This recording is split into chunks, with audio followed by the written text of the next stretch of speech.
A gente pode ficar aqui horas e horas e horas falando sobre como é conviver a dois.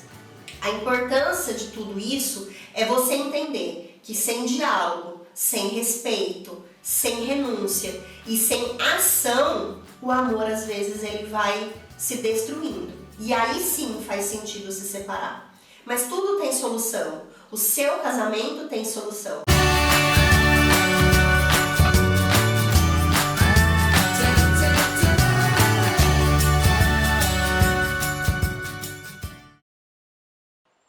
Quadro novo do canal, Sem Neura Responde.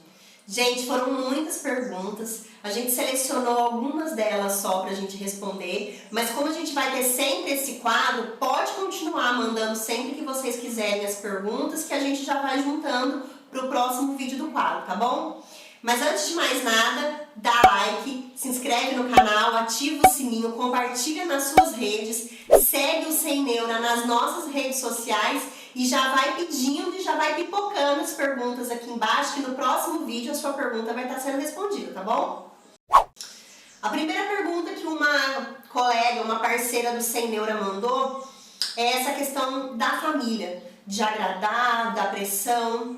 Isso é muito delicado, gente. Por quê? Quando a gente vive num contexto familiar, cada pessoa tem a sua opinião. Uma pessoa acha uma determinada situação certa, a outra já não acha tanto. Então, muitas vezes a gente fica meio que dividido ali, se vai agradar todo mundo ou não vai. Fatalmente, a gente não vai agradar todo mundo. O que eu preciso entender? O que é importante para mim? O que faz sentido para mim? Eu preciso tomar as minhas decisões não preocupada tanto com a aprovação dos outros, mas eu preciso ser coerente com os meus pensamentos, com os meus sentimentos, com a minha linha de raciocínio. É difícil quando a gente toma algumas decisões para agradar os outros, mas acaba se privando daquilo que é importante pra gente. Então vai ter quem concorde? Vai. Vai ter quem discorde? Sim. Mas se eu ficar me preocupando em agradar os outros, fatalmente eu vou estar me desagradando ou fazendo alguma coisa que não tenha muito sentido para mim. A próxima pergunta que a gente recebeu é essa questão de como lidar com os ciúmes. Eu gosto muito desse livro do William Passini, eu tenho ele há muitos anos. E eu acho muito interessante a forma como ele expõe o ciúme. Ele faz todo um retrospecto histórico de ciúme, divide entre o ciúme feminino e o ciúme masculino, fala sobre as diferenças do ciúme, porque existe o ciúme que vem às vezes para dar uma apimentada, mas já existe aquele ciúme também, onde você vai para uma linha mais passional. Então vamos falar de um ciúme considerado normal. Todo mundo tem ciúme. A gente tem ciúme de quem a gente ama, às vezes a gente tem ciúme das nossas coisas, a gente tem ciúme dos múltiplos contextos que a gente está inserido. Mas vamos pensar numa relação homem e mulher especificamente. Esses pensamentos, eles são inerentes ao ser humano. Não dá para viver sem isso. A questão é, eu preciso entender se esse ciúme está um pouco paranoico. E se ele estiver um pouco paranoico, se ele está prejudicando a vida do meu parceiro ou da minha parceira, se ele está limitando, se ele está colocando regras, se ele está fazendo com que o meu parceiro ou a minha parceira fique mecânico, está errado. É preferível pegar esse ciúminho paranoico e transformar ele numa pimentinha ali, sabe?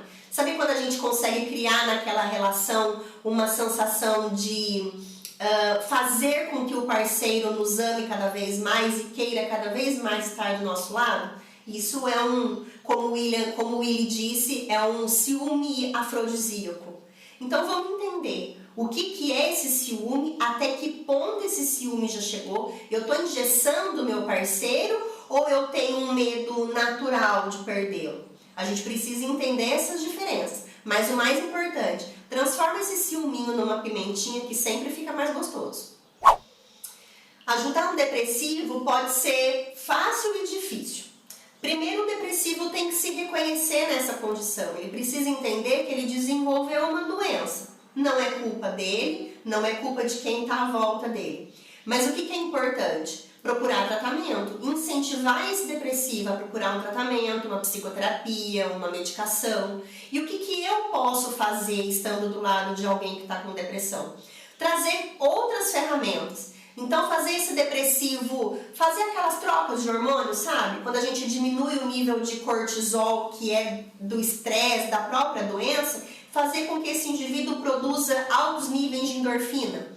Então pega esse depressivo, sai para correr com ele, sai para fazer uma caminhada, incentiva ele a fazer coisas que ele goste, incentive ele a fazer coisas que ele não tem feito ultimamente. Entenda que depressão não é frescura, faça o melhor que você puder. Trate o seu depressivo com amor e dentro das próprias condições que ele vai te oferecendo, vai estimulando para que entre na vida dele condições que vão facilitar com que os sintomas graves da depressão vão se diluindo juntamente com o tratamento cada vez mais rápido.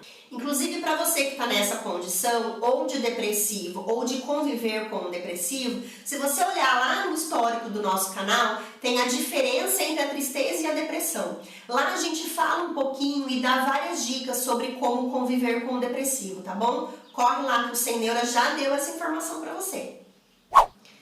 Depressão tem cura? Tem, mas ela precisa ser tratada. E às vezes esse indivíduo ele se insere num contexto de tratamento que às vezes não é tão imediatista. Ela não vai iniciar um tratamento e instantaneamente ela vai se curar ou vai ter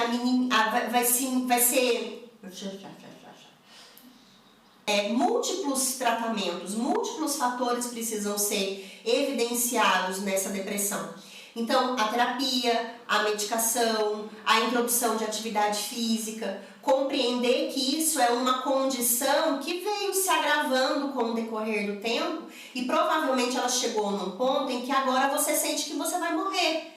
Mas a depressão não precisa te matar, você tem condição, através de todos esses recursos, de criar formas e ferramentas de você minimizar cada vez mais esses sintomas, até que você olhe para trás e um dia você diga, eu tive depressão, mas eu não tenho mais. A depressão, ela gera na gente uma sensação de loucura, de beira de loucura? Com certeza.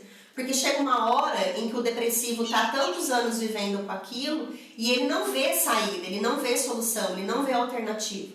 Aí a gente começa a colocar esse depressivo em risco de tomada de algumas decisões para que ele possa eliminar esse sentimento e essa dor. Mas o mais importante disso tudo não é você não se apegue aos pensamentos de loucura, aos pensamentos de que isso não vai acabar nunca. Se concentra no que você precisa fazer para que isso acabe o quanto antes. A estreia do canal Sem Neura foi com o vídeo de burnout. O que é o burnout? É quando o meu trabalho me cronifica, me adoece a ponto de eu não conseguir mais funcionar, nem dentro do trabalho, nem fora do trabalho. Lá a gente dá várias dicas para vocês o que eu posso fazer para que eu não chegue a esse ponto ou o que eu preciso fazer depois que eu já estou assim. O seu trabalho vai te oferecer recursos e ferramentas em que você vai poder ressignificar o seu papel nele e o papel dele na sua vida? Sim, ótimo. Não, então você precisa ficar em alerta. Muitas vezes a nossa vida só muda quando nós tomamos uma decisão. E muitas vezes a decisão que tem que ser tomada é justamente você procurar outra oportunidade no mercado de trabalho, outro lugar que faça sentido para você, outra possibilidade onde você vai conseguir viver e sobreviver dentro do trabalho e fora dele com qualidade de vida. Nós não podemos ser escravos do nosso trabalho. Não podemos viver em função do trabalho, percebendo que o trabalho está destruindo as nossas vidas. Então, se dá para mudar o contexto, ótimo, maravilhoso. Conversa com o chefe, com o colega do lado, mas se não dá, procura outra oportunidade para que a sua vida faça sentido e o seu trabalho também. Durante o mês de outubro, o canal vai lançar um vídeo onde a gente vai falar especificamente sobre dependência química. Mas vamos voltar para a pergunta. Nessa questão já houveram brigas, discussões, conversas, já foi exposto o ponto de vista da esposa de que para ela a quantidade de álcool que está sendo ingerida não é social. Esse parceiro ainda não entendeu isso. Então fica difícil às vezes essa conscientização para uma pessoa que não se reconhece. Ele não se identifica como alguém que faz uso abusivo desse álcool. Então, o mais importante talvez seja você procurar ajuda de como você vai lidar com essa questão. Ele está batendo na trave ali de talvez se tornar um alcoolista? Sim. O alcoolismo, ele já está fazendo sentido para ele? Talvez sim. Ainda dá tempo de voltar atrás, dele se conscientizar através das perdas ou através de situações que exponham para ele de forma prática o quão agressivo esse consumo tem sido? Talvez. Mas vai você entender as suas questões, trabalhar os seus sentimentos e os seus pensamentos. Porque talvez o último estágio dessa mudança seja ele entender que esse uso desse álcool recreativo já virou abuso há muito tempo. Tá ok? Gente, a separação ela é um recurso de ruptura, onde você resolve o problema, mas você não resolveu o problema lá atrás e tá só vendo na separação a melhor alternativa para isso. O casamento ele é um propósito que você estabelece perante a lei dos homens e perante a lei de Deus. É fácil conviver com uma pessoa todos os dias? Não! É fácil perceber os defeitos que aquela pessoa apresenta todos os dias? Não! É fácil pensar muito diferente de alguém e muitas vezes querer que ele pense como você ou que ele haja de acordo com aquilo que faça sentido para você? Não! Conviver a dois talvez seja uma das mais árduas tarefas que a gente tem na vida. A questão é que o casamento, ele nada mais é do que uma balança, onde cada um dos lados tem que se movimentar o tempo todo. Eu preciso ceder e o meu parceiro também. Eu preciso entender o que é importante para ele e ele também tem que entender o que é importante para mim. Enfim, a gente pode ficar aqui horas e horas e horas falando sobre como é conviver a dois. A importância de tudo isso é você entender que sem diálogo, sem respeito, sem renúncia e sem ação, o amor às vezes ele vai se destruindo. E aí sim faz sentido se separar. Mas tudo tem solução. O seu casamento tem solução. Se às vezes só em casa, numa conversa ou tentando entender toda essa dinâmica não está funcionando, então procure uma terapia de casal. Dentro da crença de cada casal, você procure pessoas que vão poder te orientar sobre o quão difícil é também se separar. Às vezes a gente acha que a separação é a solução dos problemas, mas outros problemas, às vezes muito graves, também são agregados com a separação. O que é importante? A compreensão de que tem solução, mas vai exigir o quê? Esforço e dedicação de cada uma dessas partes. Então, não abra mão do seu amor, não abra mão da sua história assim tão fácil. Lute por ele, tá ok? E se você tem dúvidas, questionamentos, perguntas que talvez você nunca tenha feito para ninguém, manda aqui pra gente no canal. No próximo quadro, com certeza, a sua pergunta vai estar aqui, tá bom? Mas antes de terminar, não esquece, se inscreve no canal, ativa o sininho, compartilha os vídeos nas suas redes sociais, segue o Sem Neura nas nossas redes sociais e manda para as pessoas que precisam assistir esse vídeo para que elas se conscientizem de cada um dos temas que a gente abordou hoje, tá bom? Muito obrigada mais uma vez, gratidão pelas perguntas, espero vocês no próximo vídeo.